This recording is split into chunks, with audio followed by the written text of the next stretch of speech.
హృదయపూర్వక వందనాలు తెలియజేసుకుంటున్నాను. ఈ యొక్క సమయంలో ప్రార్థన చేసుకుని వాక్య భాగంలోనికి ప్రవేశిద్దాం. ప్రార్థన. సకల ఆశీర్వాదాలకు కారణముగా మా ప్రియ పరలోకపు తండ్రి, నీ ఉచితమైన మహాకృపను బట్టి, ప్రేమను బట్టి గడిచిన కాలం అంతయు నీ యొక్క రెక్కల చోటును భద్రపరుచుకొని ఈ యొక్క సమయంలో నేను స్తుతించే భాగ్యం దయచేసినందుకు నీకు వేల స్తుతులు, స్తోత్రాలు. మరి ఒక సమయంలో దేవా, నీ యొక్క మాటలను మాట్లాడడానికి సిద్ధపడి ఉండగా నీవే తండ్రి మాకు మంచి బలమును శక్తిని దయచేయమని కోరుకుంటూ, ఈ యొక్క లోక జ్ఞానంతో కాక నీ యొక్క జ్ఞానంతో బోధించే భాగ్యాన్ని మాకు దయచేయమని కోరుకుంటూ ఈ యొక్క చిన్న ప్రార్థన నజరేయుడైన యేసుక్రీస్తు నామమున అడుగుచున్నాము తండ్రి, ఆమేన్. అందరికీ నా యొక్క హృదయపూర్వక వందనాలు తెలియజేసుకుంటున్నానండి. ఈ యొక్క సమయంలో దేవుని యొక్క మాటలోనికి ప్రవేశించే ముందు మనం కొద్దిసేపు కొన్ని ఆలోచనలు ఆలోచించి తర్వాత దేవుని యొక్క మాటలోనికి ప్రవేశిద్దాం. నేటి కాలంలో చాలామంది అనేక రకములుగా అనేక విధములుగా ఉపవాసం ఉండి, లేక ప్రార్థనలు చేసి, లేక తను వాక్యం చదివి అనేక విధాలుగా ఏం చేస్తూ ఉంటారంటే దేవునిలో బలపడుతూ ఉంటారు. ఎంత బలపడినప్పటికీ కానీ క్రైస్తవులు అనేవారు ఏం చేస్తున్నారంటే ఒక పరిశుద్ధత కలిగినది జీవించలేకపోతున్నారు. ఈ యొక్క పరిశుద్ధత కలిగి ఎప్పుడైతే జీవిస్తామో అప్పుడు మనం ఏం చేస్తుంటామో నిజమైన క్రైస్తవులుగా పిలువబడుతుంటాం. ఈ యొక్క పరిశుద్ధత కలగకుండా కూడా క్రైస్తవులుగా పిలువబడతాం, కానీ అది యొక్క లోకస్తుల దృష్టిలో మాత్రమే. మనం ఎప్పుడైతే పరిశుద్ధత కలిగి జీవిస్తామో అప్పుడు మనం తండ్రి అయిన దేవుని ఎదుట కూడా నిజమైన క్రైస్తవులుగా పిలువబడతాం. ఎప్పుడైతే మనం అలా పిలువబడతామో అప్పుడు మనం ఏంటంటే దేవుడు మనల్ని చూస్తున్నాడు. చాలా మంది అనుకుంటారు, నేను ప్రభువును చూడాలి, నేను చనిపోయిన తర్వాత నా యొక్క ప్రభు దగ్గరికి వెళ్తున్నాను అని అనేక మంది అనుకుంటారు. కానీ అనేక మంది అనుకున్నా కానీ ఇక్కడ హెబ్రీ గ్రంథకర్త ఒక మాట చెప్పాడు. ఆ మాట ఏదో మనం చూసుకున్నట్లయితే ఏప్రిల్కి రాసిన పత్రిక 12వ అధ్యాయం, ఏప్రిల్కి రాసిన పత్రిక 12వ అధ్యాయం 14వ వచనం మనం చదువుకున్నట్లయితే 14వ వచనం మనం చదువుకున్నామండి. అందరితో సమాధానమును పరిశుద్ధత కలిగి ఉండుటకు ప్రయత్నించండి. పరిశుద్ధత లేకుండా ఎవడను ప్రభువును చూడడు. ఇక్కడ అపోస్తలుడైన పౌలు గారు ఈ యొక్క పత్రికను హెబ్రీయులకు రాస్తూ వారికి ఏం చెప్తున్నాడంటే, మీరు అందరితో సమాధానము పరిశుద్ధత కలిగి జీవించండి. అసలు ఈ యొక్క మాట ఎందుకు చెప్తున్నాడని మనం ఆలోచన చేస్తే, ఈ యొక్క పత్రిక ఎందు నిమిత్తం రాస్తాడో మనం ఒకసారి ఆలోచించాలి. ఈ యొక్క అపోస్తలుడైన పౌలు గారు ఈ యొక్క పత్రిక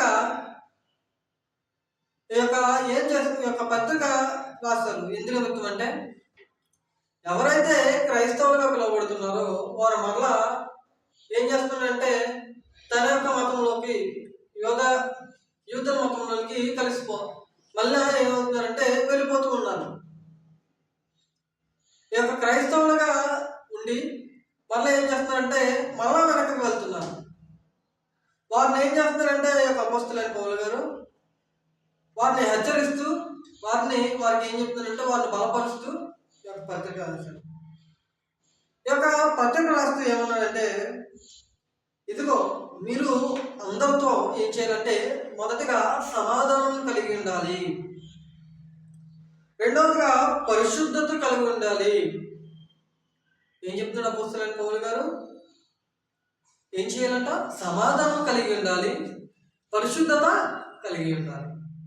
ఇక్కడ మనం ఆలోచన చేసినట్లయితే ఈ యొక్క సమాధానము, ఈ యొక్క పరిశుద్ధత అనేది నేటి క్రైస్తవులో అతి తక్కువైనది.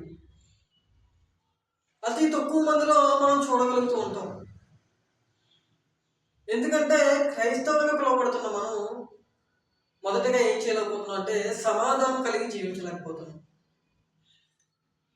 ఎప్పుడైతే ఈ యొక్క సమాధానం కలిగి జీవించలేకపోతున్నామో మనము, అప్పుడు మనం ఏం చేయగలుగుతున్నామంటే ఈ యొక్క ప్రభువుని అనేది చూడలేకపోతున్నాం. చాలా మంది అనుకుంటూ ఉంటారు, నేను ప్రార్థన చేస్తుంటే నాకు ప్రభువు కనబడుతున్నాడు, లేదా నేను పండుకున్నప్పుడు నాకు ఒక దర్శనం వచ్చింది, ఈ యొక్క దర్శనం వచ్చి ప్రభు వారు నాకు కనబడ్డారు, ఈ యొక్క ప్రభు వారు కనబడి అనేక విషయాలు నాకు తెలియజేశారు అని అనేక మంది అంటూ ఉంటారు. కానీ వాస్తవానికి అది నిజము కాదు. ఇక్కడ చెప్తున్నారు చూడండి, అందరితో సమాధానము పరిశుద్ధత కలిగి జీవించండి. చాలా మందికి ఇక్కడ ఒక డౌట్ రావచ్చు, సమాధానము పరిశుద్ధత కలిగి ఉంటే సరిపోతుందా? బాప్తిసం పొందక్కర్లేదా? దేవుని భయభక్తులు కలిగి జీవించక్కర్లేదా అని చాలా మంది ఆలోచిస్తూ ఉంటారు. కానీ వాస్తవానికి మనం ఏం చేయాలంటే ఈ యొక్క మనం ఆలోచించాల్సిన విషయం ఏంటంటే, ప్రభువుని చూడాలంటే మనము ఏం చేయాలి బాగా అర్థం చేసుకోండి. నేను చెప్తున్న ప్రతి ఒక్క మాట కూడా మీరు ఆలోచన చేయండి. ఈరోజు మనం చర్చించుకోయే విషయం ఏంటంటే, ప్రభువుని చూడాలంటే మనం ఏం చేయాలి. చాలా మంది అనుకుంటూ ఉంటారు, నేను ప్రార్థన చేస్తున్నాను కదా నేను ప్రభువుని చూడవచ్చు, నేను ఉపవాసం ఉంటున్నాను కదా నేను ప్రభువుని చూడవచ్చు, నేను ప్రభువుకి సంపాదనలో 10వ వంతు అంటే దశభాగం ఇస్తున్నాను కదా నేను ప్రభువుని చూడవచ్చు, నేను అనేక మంది వృద్ధులకు లేదా అనాథలకు ఆహారం పెడుతున్నాను కదా నేను ప్రభువుని చూడవచ్చు, లేదా నేను బాప్తిసం పొందాను కదా నేను ప్రభువుని చూడొచ్చు అని అనేక మంది అనుకుంటూ ఉన్నారు. కానీ వాస్తవానికి ఏం చేయాలంటే మొదటిగా సమాధానం కలిగి ఉండాలి, రెండవదిగా పరిశుద్ధత కలిగి ఉండాలి. ఈ యొక్క విషయాన్ని మనం ఆలోచన చేసినప్పుడు మనం ఎటువంటి వారుగా ఉన్నామో మనం ఏం చేస్తామంటే పరీక్షించుకుంటూ ఉంటాం. వాస్తవానికి మనం ముందు చెప్పుకున్న విషయాలు ఉండాలి. ఏ విషయాలు? బాప్తిసం పొందాలి, నీతి కార్యాలు చేయాలి, వాక్యము చదవాలి, ప్రార్థనలు చేయాలి. అలాగే అతి ప్రాముఖ్యమైన విషయాలు ఏంటంటే సమాధానమును పరిశుద్ధత కలిగి ఉండాలి. ఎప్పుడైతే ఇవన్నీ చేస్తున్నామో ఈ యొక్క పనులన్నీ మనం ఎప్పుడైతే చేస్తున్నామో అప్పుడు మనం ఎలా ఉన్నామంటే ప్రభువును చూసే వల్ల ప్రియ సహోదరి సహోదరులారా, ఈరోజు నేను చెప్పబోతున్న ప్రతి ఒక్క మాట కూడా మీరు ఆలోచన చేయాల్సిందిగా ప్రభు గారికి కోరుచున్నాను. ఎందుకంటే క్రైస్తవులైన మనమే సమాధానం కలిగి ఉండట్లేదు, క్రైస్తవులైన మనమే పరిశుద్ధత కలిగి ఉండలేకపోతున్నాం.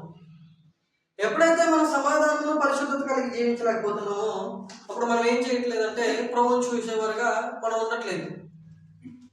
మనం ఎప్పుడైతే సమాధానం పరిశుద్ధత కలిగి ఉంటామో అప్పుడు మనం ప్రభువును చూసేవాళ్ళ ఉంటాం. మనం ఆలోచన చేసినట్లయితే మనం ఎప్పుడైతే సమాధానం కలిగి ఉంటామో అప్పుడు మనం ఏం చేయగలమంటే ఎంత పెద్ద సమస్యనైనా కానీ, ఎంత పెద్ద గొడవనైనా కానీ, ఎంత పెద్ద ఎటువంటి సమస్యనైనా కానీ ఏం చేయగలుగుతామంటే మనం సమస్యను తీర్చగలుగుతాం, లేదా ఒక గొడవను సాల్వ్ చేయగలుగుతాం. అలాగే మనం ఎప్పుడైతే పరిశుద్ధత కలిగి ఉంటామో అప్పుడు మనం ఎటువంటి పాపము చేయకుండా ఉంటాం. ఎటువంటి పాపం ఎందుకు చేయకుండా ఉంటామంటే మనం పరిశుద్ధతను కలిగి ఉన్నప్పుడు మనం ఏం చేస్తామంటే మనం పాపం చేయడానికి భయపడుతూ ఉంటాం. ఎందుకు నిమిత్తం అంటే మనం పాపం చేసిన ఏం చేస్తుందంటే ఈ యొక్క పాపం చేయడానికి మన యొక్క ఆత్మ ప్రేరేపించదు. ఒకవేళ పాపం చేస్తున్నాం అనుకో అది తప్పు అని మన యొక్క ఆత్మ చెప్తూ ఉంటుంది. అలాగే మనం పాపం చేయబోతున్నాం అని మనకు తెలిసింది అనుకో, మనం ఏం చేస్తున్నాం? చేయము, పాపం అనేది చెయ్యం. కాబట్టి మన యొక్క పరిశుద్ధత ఏం చేస్తుందంటే మనల్ని పాపం చేయకుండా ఉండుటకు సహాయపడుతుంది. కాబట్టి ఇప్పుడు చెప్పండి, సమాధానం ప్రాముఖ్యమా? ప్రాముఖ్యమే. పరిశుద్ధత ప్రాముఖ్యమా? ప్రాముఖ్యమే. అలాగే బాప్తిస్మం ప్రాముఖ్యమా? అది ప్రాముఖ్యమే. ప్రార్థనలు ప్రాముఖ్యమే. నీ యొక్క భయభక్తులు ప్రాముఖ్యమే. నీ యొక్క నీతి కార్యాలు ప్రాముఖ్యమే. అలాగే నీ యొక్క ప్రార్థనలు కూడా అతి ప్రాముఖ్యమైన ఏంటి అంటే ముందు మన యొక్క సమాధానము, మన యొక్క పరిశుద్ధత. మనం ఎప్పుడైతే ఈ పై రెండు విషయాలు మనం ప్రయాసపడుతూ ఉంటామో అప్పుడు మనం ఏం చేయగలం అంటే మనం ప్రభువుని చూడగలం. మనం ఏం చేయగలం? ప్రభువుని చూడగలం. కానీ మనం ఏం చేస్తున్నాం అంటే సమాధానం లేకుండా, పరిశుద్ధత లేకుండా ఉంటున్నాం. నిజానికి మనం చెప్పుకోవాలంటే చాలా మంది నేను క్రైస్తవుని, నేను దేవుని నమ్ముకుంటున్నాను అని చెప్పేవారు కూడా ఏం చేస్తున్నారంటే పాపాలు చేస్తూ ఉన్నారు. ఒక బాప్తిసం పొందిన వ్యక్తి ఒక 2-3 రోజులు దేవుని యొక్క పరిశుద్ధత కలిగి, దేవుని యొక్క భయభక్తులు కలిగి, దేవుని యొక్క ఎంతో ప్రార్థన పరుడై జీవిస్తున్నాడు. కానీ తరువాత రోజు నుంచి తన యొక్క పాత స్థితికి వెళ్ళిపోతున్నాడు. ఈ యొక్క పాత స్థితికి వెళ్ళిపోయి ఇంకా పాపం చేస్తూ కూడా నేను క్రైస్తవుని అని చెప్పుకుంటున్నాను. కానీ ఈ యొక్క క్రైస్తవుడు ఎటువంటి క్రైస్తవుడు అంటే ఈ యొక్క లోకానికి మాత్రమే క్రైస్తవుడు. ఈ యొక్క లోక క్రైస్తవుడు ఏం చేస్తాడంటే మరలా పాపం చేస్తాడు, మరలా వస్తాడు. వారమంతా పాపం చేసి మరలా ఆదివారం రాగానే నా యొక్క పరిశుద్ధుడు ఉన్నాడు, నా యొక్క భయభక్తులు కలిగి ఎవడూ జీవించలేడు, నా యొక్క నీతిపరుడు ఎవడో ఉండలేడు అని ఏం చేస్తుంటారంటే నటిస్తూ ఉంటారు.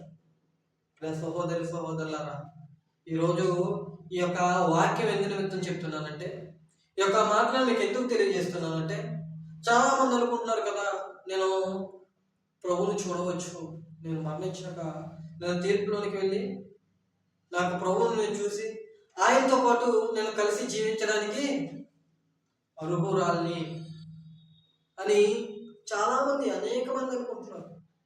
కానీ అనేక మందికి తెలియని విషయం ఏంటంటే పరిశుద్ధత, సమాధానం. ఈ యొక్క విషయాలు ఎప్పుడైతే తెలుస్తాయో, ఈ యొక్క విషయాల్లో మనం ఎప్పుడైతే పాల్గొంటామో, ఈ యొక్క విషయాల్ని మనం ఎప్పుడైతే అనుసరిస్తూ ఉంటామో అప్పుడు మనం ఏం చేయగలమంటే ప్రభువుని చూడగలం.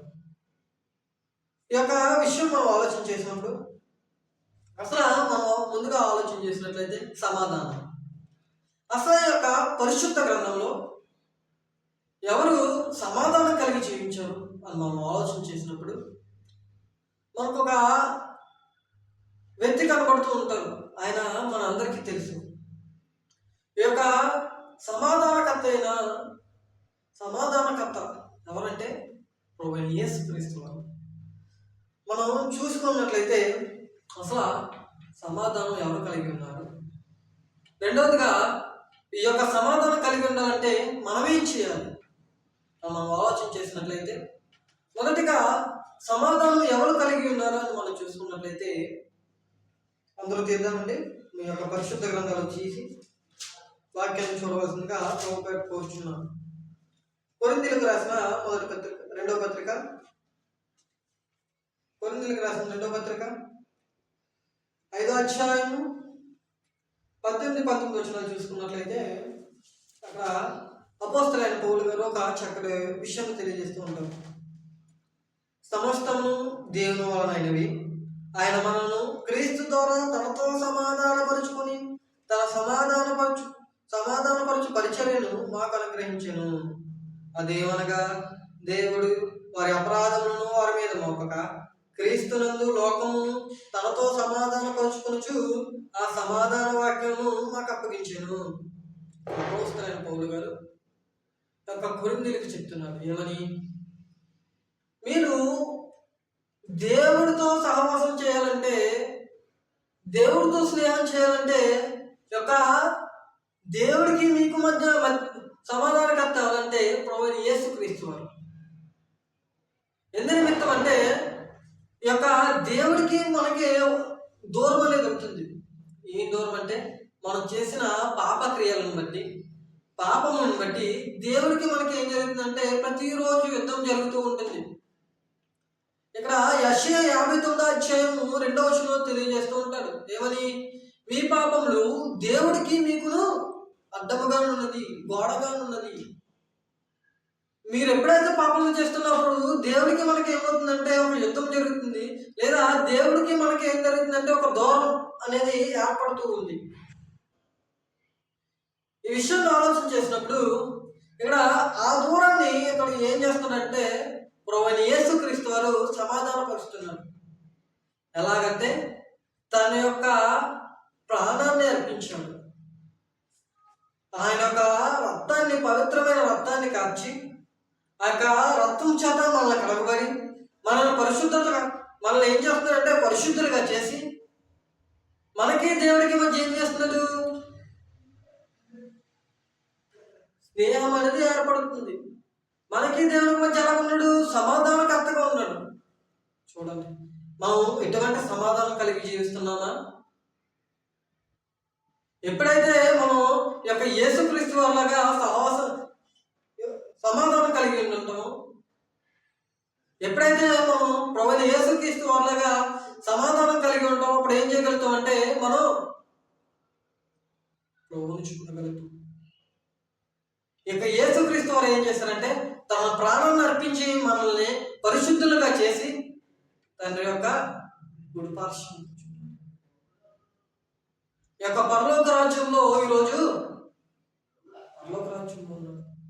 సహోదరులారా, ఇంకా మనం ఆలోచన చేసినట్లయితే యేసుక్రీస్తు వారు ఒక వ్యభిచారి అయిన స్త్రీని అనేక మంది ఏం చేస్తున్నారంటే ఈ యొక్క స్త్రీ వ్యభిచారం చేసింది, ఈవిని రాళ్లతో కొట్టి చంపాలని చూశారు. ఆ సమయంలో ప్రభువైన యేసుక్రీస్తు వారు ఏం చేశారంటే మీలో ఎవరైనా పాపము చేయకుండా ఉంటే ఆ యొక్క స్త్రీని కొట్టండి, లేదా మీరు ఆ రాళ్ళ కింద పాటేసి. చూడండి ఎంత సమాధానపరిచాడు అక్కడ యేసుక్రీస్తు వారు. మీరు కొట్టండి, ఈవిడ పాపం చేసింది కదా అనలేదు. మీరు ఈవిడ చంపేయండి, ఈవిడ వ్యభిచారం చేసింది కదా అని అనలేదు. కానీ ఏమన్నాడు? మీలో ఎవరైనాను పాపము చేయకుండా ఉంటే ఈవిని చంపేయండి, ఈవిని కొట్టండి. అక్కడ చూడండి, ఒక మాటతో ఏం చేశారు? సమాధానపరిచారు. అంతేకాని ఏం చేయలేదు, ఇంకా గొడవని రచ్చిపోతుంది. మనం చూసుకున్నట్లయితే మనం ఏం చేస్తూ ఉన్నామంటే లేనిపోని మాటలు చెప్పి ఇంకను గొడవ అయ్యేవారి మధ్యకి వెళ్ళి ఏం చేస్తున్నామంటే ఉసిగొలుపుతూ ఉంటున్నాం, అంటే రెచ్చగొడుతూ ఉంటున్నాం. ఒక స్నేహితుడికి మధ్య గొడవ అయినప్పుడు మధ్యలో ఒక వ్యక్తి ఉంటాడు. ఈ యొక్క వ్యక్తి ఏం చేస్తాడంటే ఈ యొక్క ఇద్దరు మనుషుల్ని విడదీయాలని చూస్తూ ఉంటాడు. మనం చూసుకున్నట్లయితే చాలా మంది ఏం చేస్తూ ఉంటారు? అదే చేస్తూ ఉంటారు. కానీ ఇక్కడ ఏం చేయాలి? మనం సమాధానపరచాలి. ఒక వ్యక్తి ఏం చేస్తాడు? నేను పలానా వ్యక్తి నేను తింటాడు, లేదా మళ్ళీ ఇక్కడ చెప్పిన మాట ఎక్కడ అంటాడు? ఏమని? ఈ వ్యక్తి నేను తింటాడు. కానీ ఇక్కడ ఏం చేశాడు? ఒకరినొకరిని రెచ్చగొట్టి ఇంకా గొడవని పెద్ద చేశాడు. కానీ ప్రభువైన యేసుక్రీస్తు వారు ఏం చేశారు? అక్కడ చక్కని మాట చెప్పి సమాధానపరిచారు. సహోదరులారా, మనం ఏం చేయాలంటే యేసుక్రీస్తు వాళ్ళగా సమాధానం కలిగి ఉంటాడు. యేసుక్రీస్తు వారు ఎటువంటి సమాధానం కలిగి ఉన్నారంటే మన కొరకు, మన యొక్క పాపముల నిమిత్తమే మనల్ని పరిశుద్ధులుగా తీర్చబెట్టకు ఏం చేశారు? తన ప్రాణాలనే అర్పించుకున్నాడు. కాబట్టి మీరేం చేయాలి? సమాధానం కలిగి జీవించాలి. మనమేం చేయాలి? సమాధానం కలిగి జీవించాలి. అసలు మనమేం చేయాలి? ఈ యొక్క సమాధానం కలిగి ఉండాలంటే మనమేం చేయాలి అని మనం చూసుకున్నట్లయితే రోమీయులకు రాసిన పత్రిక 12వ అధ్యాయం 18వ వచనం చూసుకున్నట్లయితే రోమిలికి రాసిన పత్రిక 12వ అధ్యాయం 18వ వచనం చూసుకున్నట్లయితే అక్కడ చక్కటి మాట తెలియజేస్తూ ఉంటారు. 12వ అధ్యాయం 18వ వచనం, సత్యమైతే మీ చేతనైనంత మట్టుకు సమస్త మనుషులతో సమాధానం కలిగి ఉండి. ఏం చేయాలంట? మనకు చేతనైనంత మట్టుకి మనం ఏం చేయాలి? సమాధానం కలిగి జీవించాలి. ఈ యొక్క సమాధానం మనం ఎప్పుడు కలిగి ఉంటాం? మనకు సమాధానం కలిగి ఉండాలంటే ఏం చేయాలంటే మనము మన యొక్క మాటలు అదుపులో పెట్టుకోవాలి. మనము మన యొక్క ఆలోచనను అదుపులో పెట్టుకోవాలి. ఎప్పుడైతే మనం ఆలోచించి మాట్లాడతామో, ఎప్పుడైతే మన యొక్క మాట నెమ్మదించి మాట్లాడతామో, అప్పుడు ఏం చేస్తుందంటే మనము సమాధానం కలిగి ఉండేందుకు సహాయపడుతుంది. సహోదరుల యొక్క సమాధానం ఎప్పుడైతే కలిగి ఉంటామో మనం ప్రభువుని చూడగలుగుతాం. ఈ యొక్క మన యొక్క మాటను, మన యొక్క ఆలోచన ఏం చేయాలంటే మన అదుపులో ఉంచుకోవాలి. మనం ఎప్పుడైతే అదుపులో ఉంచుకుంటామో అప్పుడు ప్రభువుని చూడగలుగుతాం. ఎప్పుడైతే మనం మన యొక్క మాటను, మన యొక్క ఆలోచనను అదుపులో పెట్టుకుంటామో అప్పుడు మనము ఏం చేయగలుగుతామంటే సమాధానం కలిగి జీవించగలుగుతాం. మనం రెండవదిగా చూసుకున్నట్లయితే ఎవరు పరిశుద్ధత కలిగి జీవించారు? ఆ యొక్క పరిశుద్ధత కలిగి జీవించాలంటే మనం ఏం చేయాలి అని మనం ఆలోచన చేస్తే, మొదటగా అపోస్తల కార్యాలు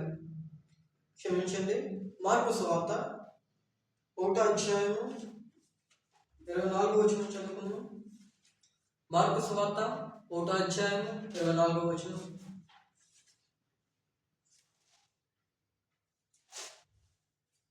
అధ్యాయము 24వ వచనం. నజరేయుడగు యేసు, మాతో నీకేమి?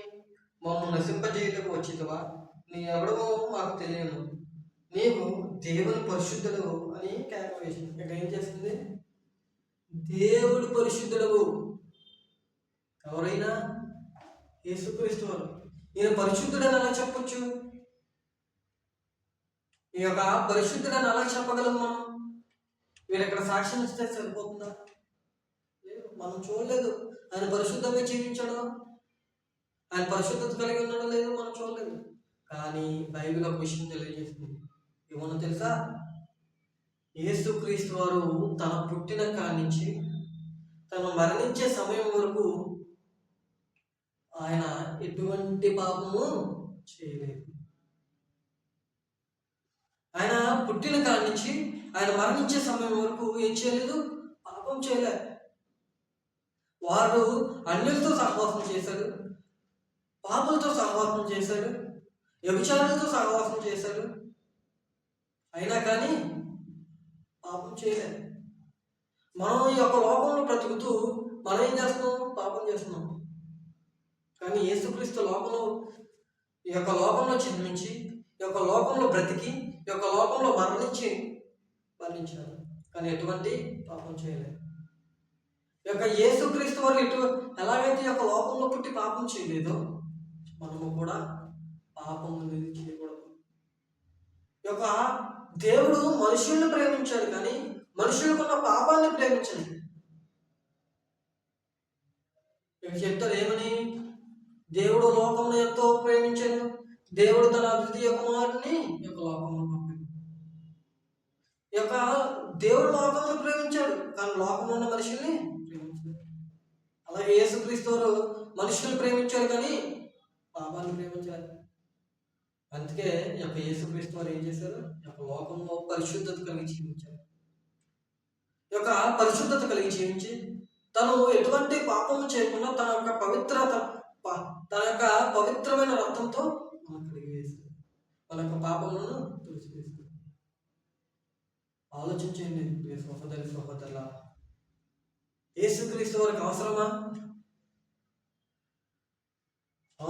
మన యొక్క పాపం గురించి ఎందుకు ఆయన సిలువ వేయబడ్డాడు?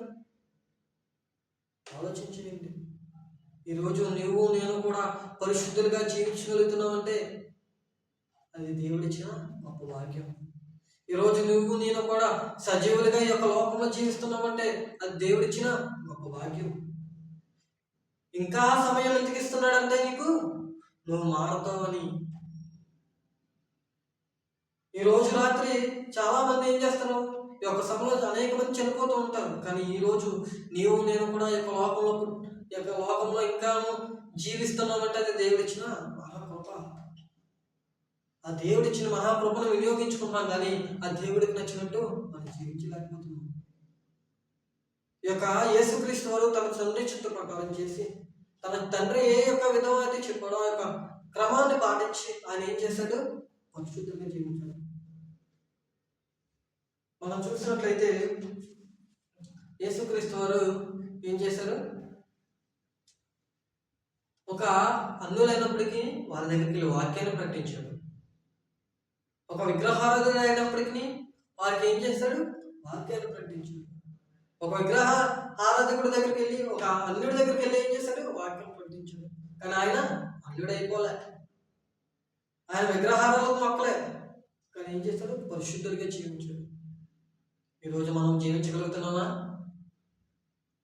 ఆలోచన చేయండి. నేను క్రైస్తవుని, నేను దేవుని యొక్క కుమారుణ్ణి, నేను దేవుని పిల్లల్ని అని చెప్పుకుంటున్నా మనము యేసుక్రీస్తు వారిలో పరిశుద్ధత కలిగి జీవించగలుగుతున్నామా? లేదు. మనం ఏం చేయగలుగుతున్నాం? ఒకసారి ఆలోచన చేయండి. మనం ఎప్పుడైతే పరిశుద్ధత కలిగి జీవిస్తామో అప్పుడు మనం చూడగలం.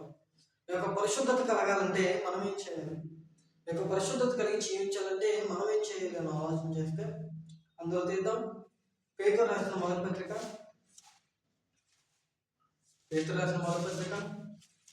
1వ అధ్యాయం 14వ. నేను పరిశుద్ధుడనైనాను కనుక మీరును పరిశుద్ధులైనని రాయబడి ఉన్నది. కాగా మీరు పిల్లలై మీ పూర్వపు అజ్ఞాన దశలో మీకుండిన ఆశను అనుసరించి ప్రవర్తింపక మిమ్మల్ని పిలిచిన వాడు పరిశుద్ధులై ఉన్న ప్రకారం మీరును సమస్త ప్రవర్తన పరిశుద్ధులైనాడు. ఇక్కడ ఏం చేస్తున్నాడు? వాళ్ళని ఎవరు పిలుచుకున్నాడు? వాళ్ళని ఎవరు పిలిచారు? ప్రభు యేసుక్రీస్తు వారు తన యొక్క సంఘంలోనికి పిలుచుకున్నారు. అలాగా తన యొక్క రక్తం చేత కడగబడి మనం బాప్తిసం పొంది తన యొక్క సంఘంలోనికి చేర్చబడ్డాం. ఆయన ఎలా ఉన్నాడు? పరిశుద్ధుడిగా ఉన్నాడు. మనం ఎలా ఉన్నాం? పవిత్రులుగా ఉన్నాం. ఆలోచించేది. ఆయన పరిశుద్ధుడిగానే ఉన్నాడు. మనం ఎలా ఉన్నాం? పవిత్రులుగా ఉన్నాం. ఎందు నిమిత్తం అంటారు? దేవుడు మనల్ని పరిశుద్ధంగానే పిలుచుకుంటున్నాడు. కానీ మనమే ఇంకా ఈ యొక్క లోకం వైపు చూస్తూ, ఈ యొక్క లోకాన్ని చూస్తూ, లోకంలో ఉన్న డబ్బుని, ఆస్తిని, అంతస్తుని చూస్తూ, ఈ యొక్క లోకంలో ఉన్న పాపాన్ని ప్రేమిస్తూ ఈ యొక్క లోకంలో తనయో ఎంత బాధపడుతూ ఉన్నాడో ఆలోచన చేయండి. మన కొరకు, మన యొక్క పాపంలో కొరకు మనం నరకంలోకి వెళ్ళకూడదని తన యొక్క రక్తాన్ని కార్చి మనల్ని ఏం చేశాడు? పరిశుద్ధులు చేశాడు. కానీ మనం ఏం చేయాలి? పరిశుద్ధులుగా ఉండాలి.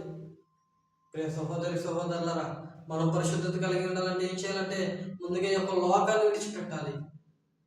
ఈ యొక్క లోకాన్ని విడిచిపెట్టాలంటే మనం మరణించడం కాదు, ఈ యొక్క లోకంలో ఉన్న పాపాన్ని విడిచిపెట్టాలి. ఈ యొక్క లోకంలో ఉన్న ఆకర్షణను విడిచిపెట్టాలి. ఈ యొక్క లోకంలో ఉన్న అనేక విధమైన డబ్బు కావచ్చు, ఆస్తి కావచ్చు, అంతస్తు కావచ్చు,